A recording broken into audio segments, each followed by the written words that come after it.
إله إلا الله محمد رسول الله لا إله إلا الله محمد رسول الله لا إله إلا الله محمد رسول الله. الحمد لله وكفى وسلام على عباده الذين اصطفى أما بعد. أعوذ بالله من الشيطان الرجيم. وإذا سألك عبادي عني فإني قريب أجيب دعوة الداعي إذا دعاني فليستجيبوا لي وليؤمنوا بي لعلهم يرشدون. وقال النبي صلى الله عليه وسلم ألا أدلكم على ما ينجيكم من عدوكم ويدر لكم أرزاقكم تدعون الله في ليلكم ونهاركم فإن الدعاء سلاح المؤمن أو كما قال عليه الصلاة والسلام. دوستو، بزرگوں، بھائیوں، رمضان میں بڑی عبادت روزہ ہے اور پھر تراویح ہے جو رمضان کے ساتھ خاص ہے. اور اسی طرح رمضان میں مقصود یہ ہے کہ بندہ مومن کثرت سے اللہ کے پاک کلام کی تلاوت کرے.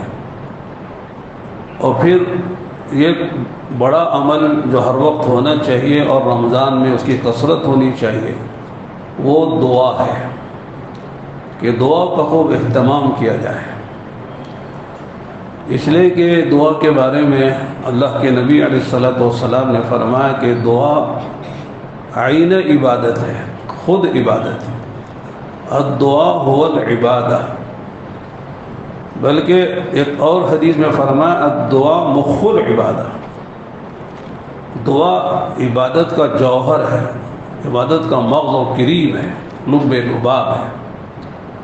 اس لیے کہ جیسے ایاک نعبد و ایاک نستعین میں یہ بات عرض کی گئی تھی کہ عبادت جو ہے اس کے معنی ہوتے ہیں کسی سے غائب درجے کی محبت اور اس کی تعظیم کے خاطر اپنی انتہائی درجے کی عاجزی، انکساری، تذلل اور فرما برداری کا اظہار ہے.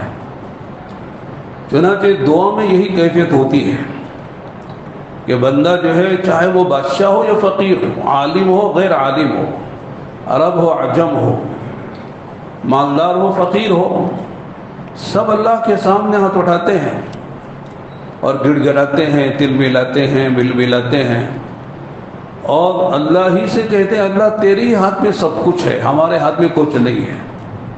دنیا والے کچھ نہیں کر سکتے، تو سب کچھ کر سکتا ہے سب کچھ کے بغیر.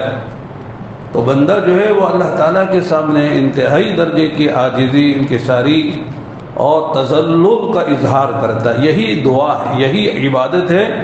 اور عبادت میں اور دعا میں عبادت کا یہ جوہر پوری طرح واضح ہوتا ہے. اس لیے فرمایا کہ دعا جو ہے وہ خود عبادت ہے، بلکہ عبادت کا مغز ہے، عبادت کا کریم. چنانچہ قرآن کریم جو ہدایت کا چشمہ ہے، جو عبادت کو بھی سکھاتا ہے، دعوت کو بھی سکھاتا ہے، کتاب دعوت بھی ہے، کتاب عبادت بھی ہے، کتاب ہدایت بھی ہے. آپ غور کریں تو پتہ چلے گا کہ قرآن کی جو ابتدا ہے وہ بھی دعا ہے اور قرآن کی جو انتہا ہے وہ بھی دعا ہے. اس لیے کہ قرآن شروع ہوتا ہے سورہ فاتحہ سے، اور سورہ فاتحہ کیا ہے؟ دعا ہے. اس سورت کا نام جو ہے کہ الدعا بھی ہے، المسئلہ بھی ہے، تعلیم المسئلہ. مسئلہ کے معنی اللہ سے مانگنا، سوال کرنا. تو گویا کہ سورہ فاتحہ میں دعا ہی کی جا رہی ہے اہدنا الصراط المستقیم. اور آخری کی جو صورتیں ہیں دو جن کو معوذتین کہتے ہیں، سورہ فلق اور سورہ ناس، اس میں بھی دعا ہی سکھائی گئی ہے. اللہ کے نبی علیہ السلام پر لبید بن عاصم نے جادو کیا تھا، سحر کیا تھا. اس سحر کے توڑ کے لیے اللہ تعالیٰ نے نبی پر یہ دو صورتیں نازل فرمائی. یہ دعا مانگے، قل اعوذ برب الفلق قل اعوذ برب الناس. یہ 2 صورتوں میں دعا سکھائی گئی ہے، اس میں جادو کا توڑ ہے۔ چنانچہ قرآن کی ابتدا بھی دعا ہے، قرآن کی انتہا بھی دعا ہے۔ اور پھر ارکان اسلام میں سب سے اونچا جو رکن ہے وہ کیا ہے؟ نماز ہے۔ نماز کو بھی آپ غور کر لیں، نماز کی ابتدا بھی دعا ہے، نماز کی انتہا بھی دعا ہے۔ نماز دعا سے شروع ہوتی ہے، سورہ فاتحہ دعا ہے، جیسے بتایا دعا سے شروع ہوتی ہے، اور نماز جو ہے اللہم انی ظلمت نفسی پر ختم ہوتی ہے، یہ بھی دعا ہے۔ تو گویا کہ دعا جو ہے نماز کو گھیرے ہوئے ہے، ابتدا بھی دعا ہے، انتہا بھی دعا ہے۔ قرآن دعا کو گھیرے ہوئے ہے، یعنی دعا قرآن کو گھیرے ہوئے ہے، قرآن کی ابتدا بھی دعا ہے، قرآن کی انتہا بھی دعا۔ اسی طرح روزہ دیکھیے، روزہ شروع ہوتا ہے سحری سے، ختم ہوتا ہے افطاری پر، تو سحری کے وقت بھی دعا کرنی ہے۔ سحری کا وقت جو ہے وہ صبح صادق سے پہلے کا جو وقت ہے وہ سحری کا وقت ہے، وہ دعا کی قبولیت کا وقت ہے، اور افطاری کا وقت بھی دعا کی قبولیت کا ہے۔ حدیث میں آتا ہے کہ 3 آدمی کی دعا رد نہیں ہوتی، ایک روزہ دار ہے، اور ایک ہے مسافر، اور ایک ہے مظلوم۔ مظلوم چاہے وہ کافر ہی کیوں نہ ہو، اگر وہ مظلوم ہے اللہ اس کی دعا، وہ تو دعا کیا کرے، وہ تو بد دعا کرے گا۔ مظلوم دعا کرتا ہے کہ بد دعا کرتا ہے؟ بد دعا کرتا ہے۔ اس لیے فرمایا لیس بینہ وبینہ حجاب، اللہ اور جو مظلوم کی بد دعا کے درمیان میں کوئی آڑ اور پردہ اور حجاب نہیں ہے، فوراً عرش پہ پہنچتی ہے اور قبول ہو جاتی ہے۔ مسافر کی دعا قبول ہوتی ہے۔ اسی طرح روزے دار کی دعا خاص طور سے افطار کے وقت میں قبول ہوتی ہے۔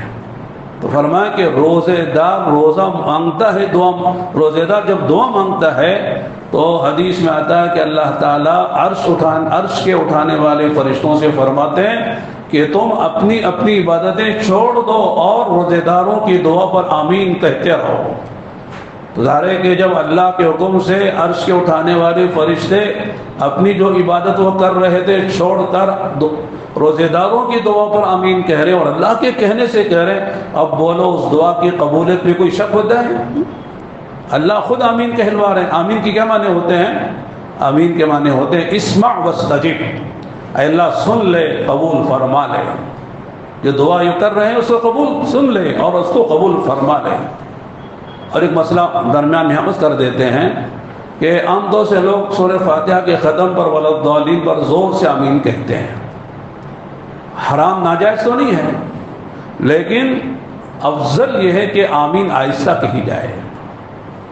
زور سے کہنے والے کہتے ہیں، دوسرے مسلک کے لوگ ہیں، شوافے ہیں، ہم حنابلہ ہیں، زور سے کہتے ہیں، لیکن ہمارے یہاں حنبلی مسلک میں جب امام وللضالین پر پہنچے تو پیچھے والے آہستہ، امام بھی آہستہ آمین کہے گا اور مقتدی بھی آہستہ آمین کہیں گے۔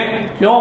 اس لیے کہ ادعوا ربکم تضرعا وخفیا، اللہ تعالیٰ قرآن میں فرماتے ہیں کہ اللہ سے مانگو، دعا کرو آہوزاری کے ساتھ، تڑپ بلک کر دعا مانگو اور آہستہ سے مانگو۔ ادعوا ربکم تضرعا وخفیا، خفیہ کے معنی چپکے سے، سرن مانگو۔ تو لہذا آمین بھی دعا ہے، اس لیے زور سے بولنا کہ آہستہ بولنا چاہیے؟ بولو، آہستہ بولنا چاہیے۔ اب ہماری مسجد میں زور سے بولنے لگے بہت سے لوگ، دیکھا دیکھی، یعنی کچھ سمجھنا نہیں ہے۔ ہاں کوئی اہل حدیث حضرات ہوں گے وہ زور سے بولیں، شوافے ہوں گے زور سے بولیں، ہم منع نہیں کرتے ان کو، لیکن آہستہ بولنا حنفی مسلک میں آمین جو ہے وہ بہتر ہے اور زیادہ مناسب ہے، دعا کے مناسب ہے۔ اس لیے کہ اللہ نے قرآن میں کہا ہے ادعوا ربکم تضرعا وخفیا، اپنے رب سے دعا کرو اور دعا مانگو، کیسے؟ چپکے چپکے سے اور بلک کر، تڑپ کر، آوزاری کے ساتھ مانگو۔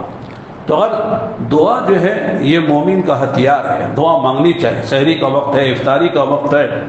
اور پھر اللہ کے نبی صلی اللہ علیہ وسلم نے ایک بات فرمائی جو حدیث میں نے آپ کے سامنے پڑھی کہ کیا تم کو ایسی چیز بتاؤں جس کو کرنے لگو تو 2 چیزیں تم کو نصیب ہو، ایک تمہاری حفاظت دشمنوں سے ہو جائے، اور دوسری چیز ہے کہ تمہاری روزی جو ہے تمہارے طرف کھنچ کر آ جائے۔ یہ 2 ہی تو چیزیں ہیں، آدمی کو اور کیا چاہیے؟ روزی مل گئی، راحت کی، عافیت کی روزی، اور دشمن سے امن مل گیا۔ چنانچہ اللہ تعالیٰ نے سورہ قریش میں لإلاف قریش میں کیا فرمایا؟ لإلاف قریش إلافهم رحلة الشتاء والصيف فليعبدوا رب هذا البيت الذي أطعمهم من جوع وآمنهم من خوف۔ دو ہی باتیں یہاں پر ہیں کہ اپنے اس گھر کے رب کی عبادت کرو جس نے تم کو بھوک میں کھلایا، تمہاری بھوک کو دفع کیا کھانا دے کر، وہ تم کو امن دیا تمہارے دشمن سے۔ اگر آدمی کو دشمن سے امن ہو جائے، وقت پر کھانا مل جائے، پیٹ بھر جائے، اور کیا چاہیے بھائی؟ اور کیا چاہیے؟ مولانا پیٹ بھر کے کھانا ملتا ہے، امن ہے، دشمن کا کوئی خوف خطرہ نہیں ہے۔ کھانے میں کھانا بھرا ہوا ہے لیکن دشمن کا خوف ہے، تو کہاں کھانا کھائے گا آدمی؟ یا ہے کہ صاحب آدمی کو جو ہے کھانا یعنی آدمی کو خوف ہے، تو اس وقت آدمی کیسے کھانا کھائے گا؟ اور آدمی جب کھانا کھائے گا تو ظاہر ہے کہ خوف ہوگا، تو خوف کی وجہ سے کھانا کھا ہی نہیں جا سکتا ہے۔ تو لہذا دشمن سے امن بھی چاہیے، اور آدمی کو دشمن سے امن بہت ہے لیکن کھانے کو کھانا نہیں ہے، کیا کرو گے؟ ایسے امن کو لے کے کیا کرو گے؟ تو دشمن سے امن بھی ہونا ضروری ہے، اور آدمی کی جو سب سے بڑی ضرورت ہے اس کا پیٹ بھرے، اور یہ آدمی کا یہ جو آنتیں ہیں بھر جائیں، اور آرام سے آدمی کو نیند آئے۔ چنانچہ فرمایا کہ یہ دو باتیں تم کو اگر چاہتے ہو تو کیا کرنا چاہیے؟ ادعوا ربکم، فرمایا کہ فی لیلکم و نہارکم، کہ صبح میں، شام میں، رات میں، دن میں اللہ سے خوف گڑ گڑا کے مانگو۔ الا ادلکم علی ما ینجیکم من عدوکم ویدر لکم ارزاقکم تدعون اللہ فی لیلکم و نہارکم۔ اللہ تعالیٰ سے خوب مانگو، کب مانگو؟ دن میں مانگو، رات میں مانگو، ہر وقت مانگو، اس لیے کہ دنیا والوں کے دروازے کبھی کبھی کھلتے ہیں، ان کو ٹائم لے کے جانا پڑتا ہے کہ صاحب سیٹ صاحب ملتے کہ نہیں ملتے ہیں، تو ٹائم میں لینا پڑتا ہے، لیکن اللہ کے لیے کوئی ٹائم لینے کی ضرورت نہیں، ہر وقت اس کا دروازہ کھولا ہوا ہے۔ اس لیے فرمایا وَإِذَا سَأَلَكَ عِبَادِي عَنِّي فَإِنِّي قَرِيبٌ۔ اے نبی، اگر آپ سے میرے بندے میرے بارے میں پوچھے کہ ہمارا رب کہاں ہے، قریب ہے کہ دور ہے، اگر دور ہے تو زور سے پکاریں، اور اگر قریب ہے تو آہستہ سے پکاریں، تو کیسے ہمارا رب کہاں ہے، کتنی دور ہے؟ تو اللہ نے فرمایا فَإِنِّي قَرِيب، کہہ دیجئے کہ میں بہت قریب ہوں، دور نہیں ہوں، بہت قریب ہوں۔ کتنے قریب ہیں؟ نحن اقرب الیہ من حبل الورید، تمہاری شہرت سے زیادہ قریب ہیں، تمہاری جان سے زیادہ قریب ہیں۔ لہذا اذا سألك عبادی عنی فإنی قریب اجیب دعوت الداعی اذا دعانی فلیستجیبوا لی۔ فرمایا کہ جب پکارنے والا پکارتا ہے، مانگنے والا مانگتا ہے، دعا کرنے والا دعا کرتا ہے، تو اس کی دعا کو میں قبول کرتا ہوں۔ فلیستجیبوا لی، تم میری مانو نا، میری بات تم مانو، میرے حکم پہ چلو، میری تو کچھ مانتے نہیں ہو، ہر وقت مانگتے ہی مانگتے ہو، نماز نہیں پڑھتے، روزہ نہیں رکھتے، تراویح نہیں پڑھتے، کہتے یا اللہ کہتے ہو، تو لہذا اللہ کی بھی مانو۔ اللہ فرماتے فَلْيَسْتَجِيبُوا لِي وَلْيُؤْمِنُوا بِي، مجھ پر یقین کرو، دینے والا میں ہوں، میرے علاوہ تمہیں کون دیتا ہے؟ میں خالق ہوں، میں مالک ہوں، میں رب ہوں، میں داتا ہوں، میں غنی ہوں، لہذا سب فقیر ہیں، واللہ الغنی وانتم الفقراء، سب فقیر ہیں، میں یہ غنی ہوں، لہذا دنیا والے مانگنے سے ناراض ہوتے ہیں اور میں مانگنے سے خوش ہوتا ہوں۔ اللہ کا بندوں کا یہ فرق ہے، بندے جو مانگنے سے خوش ہوتے کہ ناراض ہوتے ہیں؟ بندے ناراض ہوتے ہیں، خوش کام ہوتے ہیں۔ اگر بیٹا بھی باپ سے بار بار مانگے، اور باپ کے بعد بہت خزانہ ہے، کروڑ پتی ہے، اور ایک ہی بیٹا اکلوتا ہے، وہ بھی بار بار مانگتا ہے، تو باپ خوش ہوتا کہ ناراض ہوتا ہے؟ کیا جی مانگتا رہتا، جب دیکھو مانگتا منہ سلامت، شرم نہیں آتی، تو باپ بھی ناراض ہوتا ہے، اگرچہ کہ اس کے بعد دینے کے لیے بہت کچھ ہے، لیکن اگر بیٹا بھی ہر وقت مانگ ہی رہا ہے تو وہ بھی ناراض ہو جاتا ہے۔ اور اسی طرح میں ایک دوسری مثال دیتا ہوں، کوئی شوہر ہے، کروڑ پتی ہے، اس کی بیوی ماشاءاللہ خوبصورت ہے، وہ بھی بار بار مانگی تو کہتا کیا مصیبت بھائی، جب دیکھو مانگتی رہتی ہے، مانگنے سے فرصت ہی نہیں ہے۔ اس کے برخلاف اگر بیٹا نہیں مانگتا ہے تو باپ تعریف کرتا، میرا بیٹا معلوم کیسا ہے، آج تک اس نے مجھ سے کچھ نہیں مانگا، اتنا میرا بیٹا ماشاءاللہ۔ میری بیوی آج تک مجھ سے اس نے منہ کھول کے نہیں کہا کہ مجھے یہ چاہیے۔ تو لوگ تعریف کرتے ہیں بیوی کی اگر نہ مانگے، اور لوگ تعریف کرتے ہیں بیٹے کی اگر بیٹا نہ مانگے۔ لیکن اللہ کا معاملہ کیا ہے؟ اللہ کہتے مانگتا کیوں نہیں ہے؟ نہیں مانگنے سے خدا ناراض ہوتے ہیں، مانگنے سے خوش ہوتے ہیں۔ من لم یسل اللہ یغضب علیہ، جو اللہ سے نہیں مانگتا اللہ اس سے ناراض ہوتے ہیں۔ مانگتا کیوں نہیں ہے؟ مانگو ہم سے۔ من فتحت لہ ابواب الدعاء فتحت لہ ابواب الرحمہ، جس کے لیے دعاؤں کے دروازے کھل گئے اس کے لیے رحمت کے دروازے کھل گئے۔ دیکھو کوئی آدمی بندہ مانگ رہا ہے بلک بلک کر، تڑپ تڑپ کر، آنسو بہاتے ہوئے، سمجھ لو اللہ نے اسے دینے کا فیصلہ کر لیا ہے۔ مانگنے کا حق ادا کرنا چاہیے، تڑپ کر مانگے، یقین کے ساتھ مانگے۔ ادعوا اللہ وانتم موقنون بالاجابہ، حدیث میں آتا ہے کہ اللہ سے یقین کے ساتھ مانگو، دیتا کہ نہیں دیتا، ملتا کہ نہیں ملتا، دلمل یقین کے ساتھ مانگنے سے اللہ نہیں دیتے ہیں۔ اللہ سے کہو اللہ تو دے گا، تو نہیں تو کون دے گا؟ تیرے در کے علاوہ در کون سا در ہے؟ تیرا ہی تو در ہے جہاں ہر آدمی جھکتا ہے، ہر آدمی مانگتا ہے، بادشاہ بھی فقیر بھی، لہذا تجھی سے مانگتے ہیں۔ تیرے علاوہ ہمارا کوئی رب نہیں ہے، کوئی خالق نہیں ہے، کوئی مالک نہیں ہے، کوئی داتا نہیں ہے۔ اے اللہ تجھی سے عزت بھی مانگتے ہیں، دولت بھی مانگتے ہیں، صحت بھی مانگتے ہیں، اولاد بھی مانگتے ہیں، عافیت بھی مانگتے ہیں، دنیا بھی مانگتے ہیں، آخرت بھی مانگتے ہیں، سوئی بھی مانگتے ہیں، جنت الفردوس بھی مانگتے ہیں۔ چھوٹی سی چھوٹی چیز بھی تجھی سے مانگیں گے اور بڑی سے بڑی چیز بھی اللہ ہی سے مانگیں گے۔ لہذا مانگنے سے اللہ خوش ہوتا ہے، نہ مانگنے سے اللہ تعالیٰ ناراض ہوتے ہیں۔ فرمایا کہ دل کی حضوری کے ساتھ مانگا جائے، زبان سے کہہ رہا ربنا آتنا فی الدنیا حسنہ، لیکن دل کہاں لگا ہوا ہے؟ اللہ تعالیٰ ایسی دعا قبول نہیں کرتے۔ ان اللہ تعالیٰ لا يقبل دعا عن قلب غافل، او کما کہ غافل دل کی دعا اللہ قبول نہیں کرتے۔ دعا کے الفاظ پڑھنا نہیں، دعا مانگنا ہے۔ دعا مانگنے کا طریقہ سیکھنا چاہیے بھکاریوں سے۔ جو فقیر مانگتے ہیں نا، کیسے مانگتے ہیں؟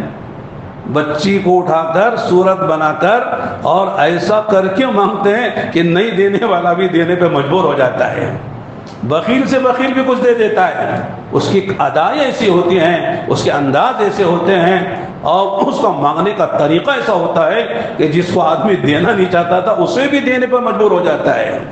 تو ایسے فقیروں سے مانگنا سیکھنا چاہیے، اور ایسے اڑ جاتے ہیں کہ صاحب جو ہے لیے بغیر جاتے نہیں ہیں۔ ہمارے بولتا من فقیر، بڑا من فقیر ہے کہ صاحب دیے بغیر جاتا نہیں ہے۔ ایک بزرگ نے ایک لطیفہ سنایا، ایک بھکاری تھا، ایک گھر پہ جمعرات تو ہر روز جا کے دروازہ کھٹکھٹاتا تھا۔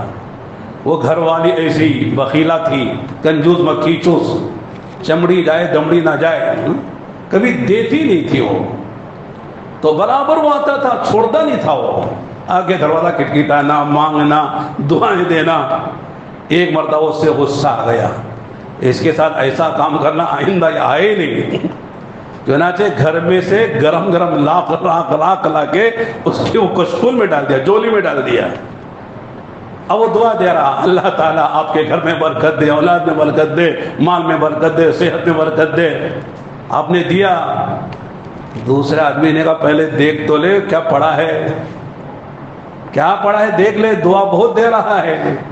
واہ کیا کہنے، اس نے کہا میں بھی جانتا ہوں راکھ ہے، آٹا نہیں ہے، لیکن کم سے کم دینے کی عادت تو پڑی ہے۔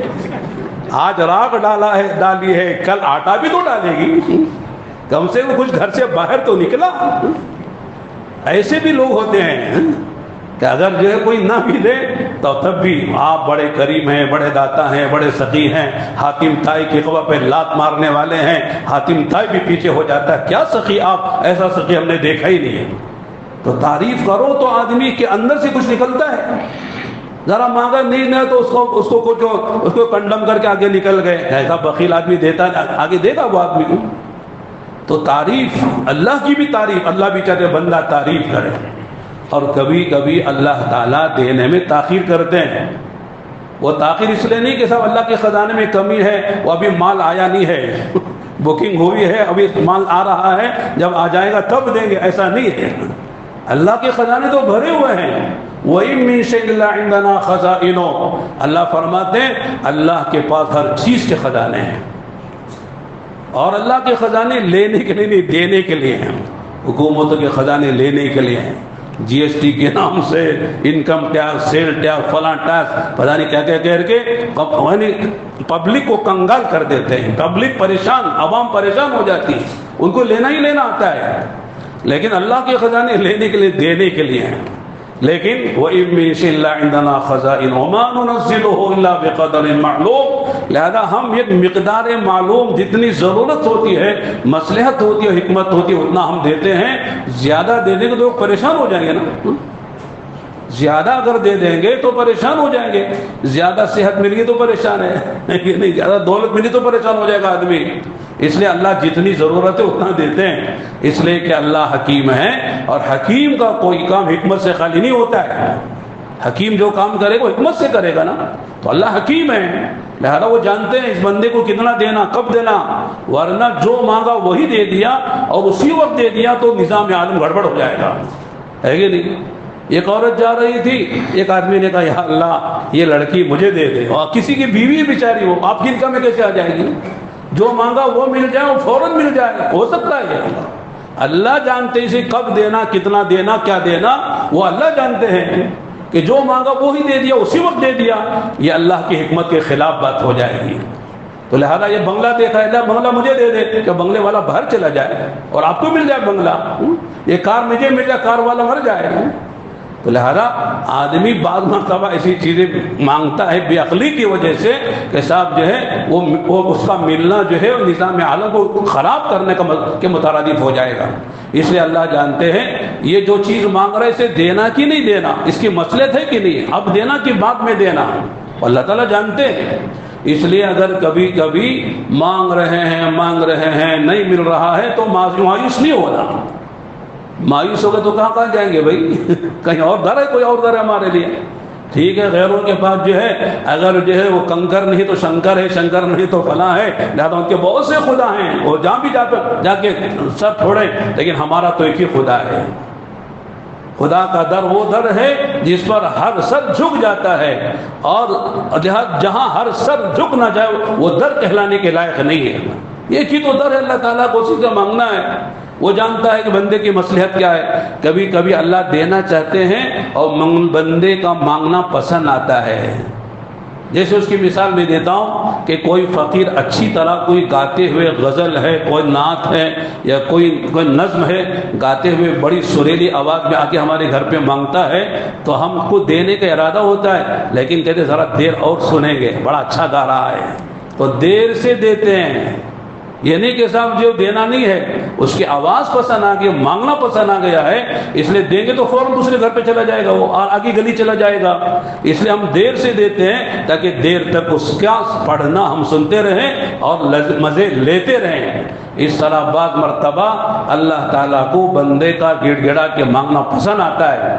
مل جائے تو گڑ گڑانا چھوڑ دے گا، مانگنا چھوڑ دے گا، رونا چھوڑ دے گا. اس لیے اللہ کہتے ہیں بندہ روتا رہے، اچھا لگ رہا ہے، اس کا مانگنا اچھا لگ رہا ہے، اس کا تڑپنا اچھا لگ رہا ہے. اس لیے اللہ تعالیٰ تھوڑی دیر سے دیتے ہیں. اس لیے مایوس نہیں ہونا کہ اب مانگا ملا ہی نہیں، یار کیا مصیبت ہے، کیا فائدہ مانگنے سے. ایسا نہیں ہے. دیکھو جو مانگا اگر مل گیا تو ٹھیک ہے، اگر نہیں ملا، مصلحت تھی اللہ نے نہیں دیا، تو وہ ہمارا مانگنا عبادت میں شمار ہوگی، عبادت لکھی جائے گی وہ دعا. اس لیے فرمایا الدعا هو العبادہ، دعا خود عبادت ہے، بلکہ عبادت کی جان اور مغز ہے. تو اللہ سے مانگنا چاہیے، تڑپ کر بلک کر مانگنا چاہیے. تو لہذا اللہ سے نا امید نہیں ہونا چاہیے. اللہ تعالیٰ کو مانگنے والے بندے بہت پسند ہیں. علماء نے لکھا ہے کہ بعض دعائیں وہ ہیں جو مقبول ہوتی ہیں، یعنی جو مانگا تو اللہ دنیا میں دے دیتے ہیں، اور بعض دعائیں محفوظ ہوتی ہیں اللہ کے ہاں آخرت میں. وہ محفوظ ہوئی دعا اللہ تعالیٰ اس کے بدلہ دیں گے. اللہ بندے کو بلائیں گے، عبداللہ تم نے میں نے دعا مانگنے کو دعا مانگی تھی، بندہ کہے گا اللہ مانگی بہت تھی، ملا تو کچھ ملا، کچھ نہیں ملا۔ اللہ کہیں گے جو نہیں ملا وہ دعا ہمارے پاس محفوظ ہے، اس دعا کے بدلے میں جو تو نے سحری کے وقت میں مانگی تھی، افطاری کے وقت میں مانگی تھی، اذان کے بعد مانگی تھی، جمعے کے خطبے کے دوران مانگی تھی، اور جمعے کے دن نماز عصر اور مغرب کے درمیان میں مانگی تھی، اللہ کے راستے میں مانگی تھی، بیت اللہ پہ جا کے مانگی تھی، یہ ساری دعا خدا یاد دلا کر فلاں دعا کے بدلے میں یہ نعمت ہے، فلاں دعا کے بدلے میں یہ نعمت ہے، جنت کی نعمتیں جب اللہ تعالیٰ دیں گے تو بندہ کہے گا کاش دنیا میں کوئی دعا نہ قبول ہوئی تو اچھا تھا، سارا یہی مل جاتا، اس لیے کہ دنیا میں جو ملا وہ ختم ہو گیا، نا صحت تھی ختم ہو گئی، اولاد تھی ختم ہو گئی، مکان تھی ختم ہو گیا، دولت تھی ختم ہو گئی، دنیا میں جو مانگا تھا وہ ختم رہتا کہ باقی رہتا ہے، ختم ہو جاتا ہے، لیکن یہاں جو جنت میں ملے گا وہ دائمی ملے گا، ہمیشہ کے لیے ملے گا۔ اس لیے فرمایا کہ بندہ وہاں تمنا کرے گا کاش کہ میری کوئی دعا قبول نہ ہوتی، اور ساری دعائیں اللہ تعالیٰ یہاں قبول کر کے محفوظ کر کے اس کا ایک ایک بدلہ مجھے اللہ تعالیٰ دیتے۔ لوگ دعائیں کراتے ہیں، ٹھیک ہے دعا کرانا چاہیے، لیکن خود دعا مانگنا چاہیے۔ میں کہتا ہوں عام طور سے لوگ کہتے ہیں خاص دعا میں یاد رکھنا، حضرت خاص دعا میں کیوں یاد رکھیں آپ کو؟ آپ نے کون سا سرخاب کا پر لگا آپ کو ہے؟ کون سا آپ نے کارنامہ انجام دیا ہے کہ آپ کو جو کوئی آدمی جو ہے وہ خاص دعا میں یاد رکھے؟ بہت کم لوگ یاد رکھتے ہیں، یہ عام طور سے لوگوں کی عادت سی ہو گئی ہے کہ دعا میں نہیں، خاص دعا میں یاد رکھنا۔ تو کوئی خاص دعا مانگتا ہے کیا؟ پہلے تو مانگتا ہے تو آپ کو یاد رکھے گا وہ؟ اس لیے دعا کرانا منع نہیں ہے، ہم کہتے ہیں دعا لو، دعا لینا اصل ہے، اور دعا جو ملتی ہے وہ عام طور سے دو چیزوں سے ملتی ہے۔ جس کی آپ دعا لینا چاہتے ہیں اس کی خدمت کیجیے، جانی مالی جو ضرورت ہے وہ خدمت کیجیے، موقع محل رہے، اور دوسری اس کا ادب و احترام کیجیے، اس کی عظمت اور اس کا ادب و احترام کیجیے موقع محل سے، تو پھر انشاءاللہ اس کی دعا آپ کو خود ملے گی، جب وہ دعا مانگے گا وہ آپ یاد آ جائیں گے، میں فلاں نے میری فلاں موقع پہ خدمت کی تھی، یا فلاں نے فلاں وقت جو ہے میرا اتنا احترام کیا تھا، میرے جوتے اٹھا کے چلا تھا وہ۔ تو گویا کہ کوئی ایسی بات ہونی چاہیے کہ جس کی وجہ سے آدمی کو دعا کے موقع پر جو دعا کرانا چاہتا ہے وہ یاد آ جائے، طواف میں یاد آ جائے، عمرے میں یاد آ جائے، حج میں یاد آ جائے، اور جو ہے مدینے میں یاد آ جائے، سفر عمرہ میں، سفر حج میں یاد آ جائے، یا اللہ کے راستے میں یاد آ جائے، تہجد میں یاد آ جائے، اس وقت آدمی کو دعا نکل جاتی ہے، اندر سے نکلتی ہے، اے اللہ فلاں فلاں بندے، اے اللہ وہ ہمارے اوپر بڑا رحم ہو کر انہوں نے کیا ہمارا بڑا خیال کیا ہے، ہماری بڑی عزت کی ہے، اور ہمارا بڑی خدمت کی ہے، اے اللہ جس طرح انہوں نے ہماری خدمت کی ہے ان کے سارے مسئلوں کو حل فرما دے، عافیت دے، وہ بیمار ہے تو صحت دے، اگر وہ کمزور ہے تو قوت دے، فقیر ہے تو غنی بنا دے، جو ان کی حاجتیں ضرورتیں اللہ پوری فرما دے۔ اندر سے دعا نکلتی ہے جب آدمی دعا لیتا ہے۔ دعا کروانا تو خیر ٹھیک ہے، سب سے دعا کروائیے، لیکن کرتا کون ہے؟ میں وہ کہتا ہوں بہت لوگ کم ہیں جو کسی کا نام یاد کر کے دعا کرتے ہوں۔ ہاں عمومی دعا ہے، ربنا آتنا فی الدنیا میں سب آ جاتے ہیں، ربنا اغفر لنا ولاخواننا الذین سبقونا میں سب آ جاتے ہیں، قرآن حدیث کے جو جمع کے صیغے ہیں وہاں تو سب آتے ہیں، لیکن کسی کو باقاعدہ استحضار کر کے دل و دماغ میں اس کا نام لے کر دعا کرنا یہ ہر ایک کے لیے مشکل ہے، ہر آدمی کر بھی نہیں سکتا ہے۔ تو اور میرے دوستوں چونکہ رمضان کا مہینہ چل رہا ہے لہذا اس ماہ مبارک میں خوب دعا کے لیے وقت نکالنا چاہیے۔ تہجد کے وقت میں کچھ 2-4 رکعت نماز پڑھ کے آدمی اطمینان سے بیٹھ کر 15-20 منٹ جتنا دعا کر سکتا ہے خوب دعا مانگے، یقین کے ساتھ مانگے، سارے مسئلے اللہ کے ہاتھ میں ہیں۔ اب میں ذکر کروں انبیاء نے کیسے دعا کی، فلاں نبی کی کیسے دعا قبول ہوئی، ایک لمبا وقت ہے، اگر وقت ہوتا تو میں کل بیان کرتا، لیکن کل میں پھر انشاءاللہ دعا کروں گا، بیان نہیں کروں گا، لہذا اب جو ہے بس یہ ہماری آپ کی ملاقات شاید اس سال کی یہ آخری ہے، اللہ نے چاہا تو پھر آئندہ جب اللہ توفیق دے گے ملاقات کریں گے۔ بس یہ ہے کہ آپ سے درخواست ہے کہ خوب دعاؤں کا اہتمام کریں، افطاری کے وقت میں، سحری کے وقت میں، اور اس طرح جب بھی موقع ہو تو آدمی کو خوب دعا کرنا چاہیے۔ لا الہ الا اللہ، لا الہ الا اللہ،